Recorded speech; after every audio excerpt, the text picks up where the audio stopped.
বাবা একটা কুরকুরে নেব, সারাদিনই কুরকুরে কাউ পাইবা না। আর আমি মার্কেটে যাইতেছি, কিছুক্ষণের জন্য দোকানে বসো। কি দোকানে আজ আমি বসবো? হ্যাঁ যাও যাও, আজকে তো দোকানে আমি রাজ করবো, যেটা মন চায় সেটাই খাইবো। ঠিক আছে যাইতেছি, দোকান ছেড়ে কোথাও যাস না। ঠিক আছে যাও, সাবধানে যেও। ভাইয়া একটা বাসন দেওয়ার সাবান দাও। সাবান লাগবে, এই নাও। এখন একটু সময় গেম খেলে নি। ভাইয়া একটা চকলেট দাও। হ্যাঁ দিতেছি, এই নাও। আরে দোকানে বসতে বসতে ক্লান্ত লাগতেছে। ওইরা কি পাশের গ্রামে মেলা হইতেছে, দেখতে যাইবি? না যেতে পারবো না, বাবা বলছে দোকান সামলাতে।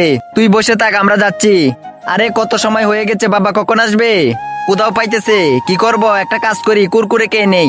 আজকে দেখবো শয়তানকে হারিয়ে কে কে আল্লাহকে ভালোবাসে। যারা আল্লাহকে ভালোবাসো তারা ভিডিওটিতে একটি লাইক এবং চ্যানেলটি সাবস্ক্রাইব করে যাও। আর যারা শয়তানকে ভালোবাসো তারা লাইক সাবস্ক্রাইব কিছুই করতে হবে না। না লাইক কুরকুরে খেতে না করছিলাম না। আরে বাবা এখনই ছিড়ছি, চুপচাপ বাসায় যা, আর আজকের পর থেকে দোকানে আসবি না। ঠিক আছে।